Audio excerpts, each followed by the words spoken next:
ഇന്ന് ചൊവ്വാഴ്ച 79ാമത്തെ ദിവസം. രാവിലെ എൻ്റെ തോളിലിരിക്കുന്ന ആരാന്ന് മനസ്സിലായി. ഒരു 7 ദിവസമായി എഫ് ബ്ലോക്കിലെ ബേസ്മെൻറ്റിനുള്ളിൽ നിന്ന് അവൻ്റെ ശബ്ദം കേൾക്കാൻ തുടങ്ങിയിട്ട്.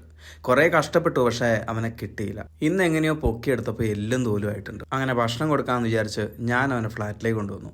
പക്രൂസിന് വലിയ അലമ്പൊന്നുമില്ല. അങ്ങനെ അവന് ഭക്ഷണം എടുത്തു കൊടുത്ത് ഞാൻ ഷൂട്ടിന് കയറി. ഇനി ഇങ്ങനെ ഒറ്റയ്ക്ക് ഇട്ട് കഴിഞ്ഞാൽ വീണ്ടും എവിടെയെങ്കിലും വീണു പോയാലോ. അതുകൊണ്ട് അമ്മയും കാത്ത് ഞാൻ കുറേ നേരം വെയിറ്റ് ചെയ്തു. നോക്കുമ്പോൾ അമ്മയും ബാക്കിയുള്ള സഹോദരങ്ങളും ജി ബ്ലോക്കിലിരിക്കുക. ഇവൻ എങ്ങനെയോ എഫ് ബ്ലോക്ക് പെട്ടു. അങ്ങനെ ഇവനെ പൊക്കിയെടുത്ത് അവൻ്റെ അമ്മയുടെ മുമ്പിലേക്ക് വെച്ചു കൊടുത്തു. എന്നിട്ടും അവൻ അമ്മയുടെ മുമ്പിലേക്ക് പോയില്ല. ഞാൻ അവസാനം തള്ളിയിടുക ചെയ്തത്. 7 ദിവസം പട്ടിണി കിടന്നിട്ട് ഭക്ഷണം കൊടുത്തത് ഞാനാണല്ലോ. അതിൻ്റെ നന്ദി അവൻ കാണിച്ചു.